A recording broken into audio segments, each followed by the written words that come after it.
ఈరోజు మనం తెలంగాణలోని సికింద్రాబాద్ నియోజకవర్గం అంటే మన అసెంబ్లీ నియోజకవర్గం 70 దాని రాజకీయ పరిస్థితుల గురించి లోతుగా విశ్లేషిద్దాం. ఇక్కడ ఒక ప్రజాతీర్పు ఎలా గెలుపొందింది, ఆ గెలుపు వెనుక ఉన్న సంఖ్యలు, ప్రజల అసలు మనోభావాలు, ఆ కథేంటో ఇప్పుడు వివరంగా చూద్దాం. ముందుగా మనం అర్థం చేసుకోవాల్సిందేంటంటే ఇది కేవలం ఒక నియోజకవర్గం కాదు. హైదరాబాద్ నగరంలోని 15 స్థానాలలో ఇది ఒక కీలకమైన పట్టణ రాజకీయ క్షేత్రం. ఇక్కడ జరిగే ప్రతి చిన్న మార్పు కూడా మొత్తం నగర రాజకీయాల గతిని ప్రభావితం చేస్తుంది. అసలు ఒక రాజకీయ తీర్పుని గెలవడం ఎలా, అంతకన్నా ముఖ్యంగా గెలిచిన తర్వాత దాన్ని నిలబెట్టుకోవడమెలా? మన విశ్లేషణ మొత్తం ఈ ఒక్క ప్రశ్న చుట్టూనే తిరుగుతుంది. సరే, ఇప్పుడు అసలు కథలోకి వెళ్దాం. ఈ సంఖ్యను చూడండి, 49.6%. 2023 ఎన్నికల్లో నమోదైన ఓటింగ్ శాతం ఇది. అంటే ఆలోచించండి, అర్హులైన ఓటర్లలో సగం మంది కూడా ఓటు వేయడానికి ముందుకు రాలేదు. ఈ ఉదాసీనత అనేది ఈ నియోజకవర్గ పజిల్లో ఒక అతిపెద్ద, కీలకమైన ముక్క. కానీ ఇక్కడే ఉంది అసలు ట్విస్ట్. ఇంత తక్కువ ఓటింగ్ జరిగినప్పటికీ గెలుపు మార్జిన్ చూడండి, 45,240 ఓట్లు. ఇది చాలా చాలా పెద్ద తేడా. అంటే ఓటర్లు పోలింగ్ బూతులకు దూరంగా ఉన్నా గెలుపు మాత్రం చాలా స్పష్టంగా, బలంగా వచ్చింది. గెలిచిన అభ్యర్థికి పోలైన ఓట్లలో ఏకంగా 55% పైగా వచ్చాయి. పైకి చూస్తే ఇదొక తిరుగులేని, బలమైన విజయంగానే కనిపిస్తుంది. కాని ఈ అంకెల వెనక, ఓటు వెయ్యని ఆ 50% ప్రజల నిశ్శబ్దం వెనక దాగియున్న అసలు కథ వేరు. సరే, ఇప్పుడు పైపైన కనిపించే అంకెల్ని పక్కన పెట్టి ప్రజల నాడి పట్టుకుందాం.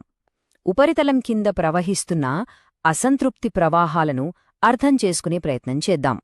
హలో అన్ఎంప్లాయిడ్ ఇది కేవలం ఒక ర్యాలీ పేరు కాదు. ఇది ఉద్యోగాలు లేక, భవిష్యత్తు మీద ఆందోళనతో రగిలిపోతున్న యువత గొంతుక. వాళ్ల నిరాశ, ఆగ్రహం ఈ 2 పదాల్లోనూ స్పష్టంగా వినిపించింది. దళిత బంధు ఆగిపోయింది. మరి మాకు ఇచ్చిన హామీల సంగతేంటి? ఇది కేవలం ఒక వర్గం నుంచి వచ్చిన ప్రశ్న కాదు. ఇది ఒక నమ్మకం విరిగిపోయినప్పుడు పుట్టే ఆవేదన. సంక్షేమ పథకాలపై ఎంతో ఆశతో ఆధారపడిన దళిత వర్గాలలో ఇదొక పెద్ద అగ్గిని రాజేసింది. చూశారుగా, ఇక్కడొక ప్యాటర్న్ కనిపిస్తోంది. ఒకవైపు యువతలో ఉద్యోగాల గురించి తీవ్రమైన కోపం, మరోవైపు పాత వార్డుల్లో నీళ్లు, కరెంటు వంటి కనీస సౌకర్యాల కొరత, ఇంకోవైపు దళిత వర్గాలలో సంక్షేమం ఆగిపోయిందన్న ఆవేదన. ఇవి వేర్వేరు సమస్యలు కావు. ఇవన్నీ కలిపి ఒక పెద్ద అసంతృప్తికి దారితీశాయి. ఇప్పుడు ఈ సంఖ్యలు చూడండి, కథ మొత్తం ఇంకా స్పష్టంగా అర్థమవుతుంది. బీఆర్ఎస్ ఓట్ షేర్ 5% తగ్గింది. కాని అసలు కథ అది కాదు. బీజేపీ ఓట్ షేర్ చూడండి, 9% నుంచి ఏకంగా 18% పెరిగింది. అంటే రెట్టింపు అయింది. దీని అర్థం ప్రభుత్వ వ్యతిరేక ఓటుకు ఒక కొత్త అడ్రస్ దొరుకుతోందన్నమాట. ఇది చాలా స్పష్టమైన సంకేతం. మరి ఇన్ని హెచ్చరికలున్నా, ఇన్ని వ్యతిరేక సంకేతాలు కనిపిస్తున్నా సిట్టింగ్ అభ్యర్థి ఎలా గెలిచారు? 2023 తీర్పు వెనుక ఉన్న అస్సలు కారణాలేంటో ఇప్పుడు విడమరిచి చూద్దాం. ఈ గెలుపుకి ముఖ్యంగా 3 కారణాలున్నాయి. 3 స్తంభాలు. మొదటిది, దశాబ్దాలుగా చేసిన సేవ, ప్రజలతో మమేకమై ఉండటం వల్ల ఏర్పడిన బలమైన వ్యక్తిగత ఓటు బ్యాంక్. ఇక రెండోది, చీలిపోయిన ప్రతిపక్షం. ప్రభుత్వ వ్యతిరేక ఓటు అనేది ఒకేచోట కాకుండా బీజేపీ, ఇతర పార్టీల మధ్య విడిపోయింది.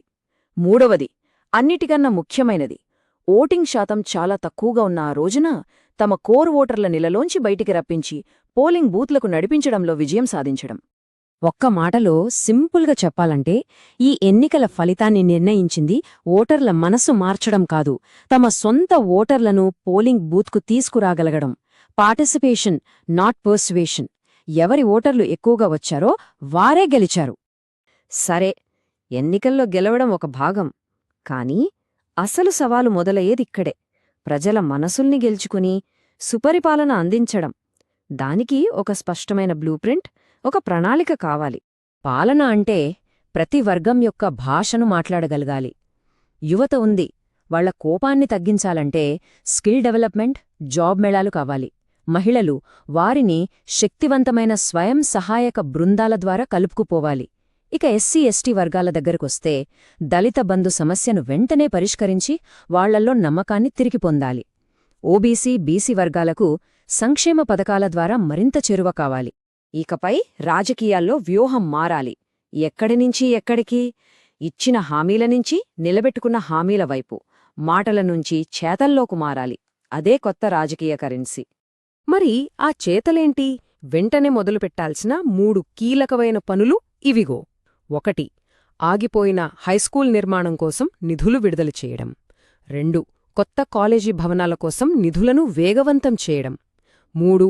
పాత వార్డుల్లో నీటి పైప్లైన్లు, డ్రైనేజ్ పనులను పెద్ద ఎత్తున ప్రారంభించడం. ఇలాంటి పనులు మొదలుపెడితే ప్రజల్లోకి ఒక పాజిటివ్ సిగ్నల్ వెళ్తుంది. సరే, పనులు మొదలుపెట్టాం. మరి గెలుచుకున్న నమ్మకాన్ని కాపాడుకోవడమెలా? పార్టీని, ప్రజలతో కనెక్షన్ని ఎలా బలోపేతం చేయాలి? దానికి సంబంధించిన వ్యూహం ఇది. ప్రజలతో మాట్లాడేటప్పుడు మన మెసేజ్ చాలా క్లియర్గా, పదునుగా ఉండాలి. ఒకవైపు మనం చేసిన అభివృద్ధి, మనమిచ్చే స్థిరత్వం, 30 ఏళ్ల సేవ. మరోవైపు ప్రత్యర్థుల వైఫల్యాలు, కరెంటు కోతలు, నీటి సమస్యలు, నెరవేర్చని హామీలు. ఈ రెండింటి మధ్య తేడాని ప్రజలకు స్పష్టంగా చూపించాలి. మంచి మెసేజ్ ఉంటే సరిపోదు. దాన్ని ప్రతి గడపకీ తీసుకెళ్లే ఒక పటిష్టమైన వ్యవస్థ కావాలి. అందుకే గ్రాస్రూట్స్ లెవెల్లో కొన్ని మార్పులు తప్పనిసరి. ప్రతి బూతులో శిక్షణ పొందిన వాలంటీర్లను నియమించాలి. కార్యకర్తలకు స్థానిక సమస్యలపై పూర్తి అవగాహన కల్పించాలి. సమీకరణం కోసం ఆధునిక టెక్నాలజీని వాడాలి. చివరగా ఒక ముఖ్యమైన హెచ్చరిక.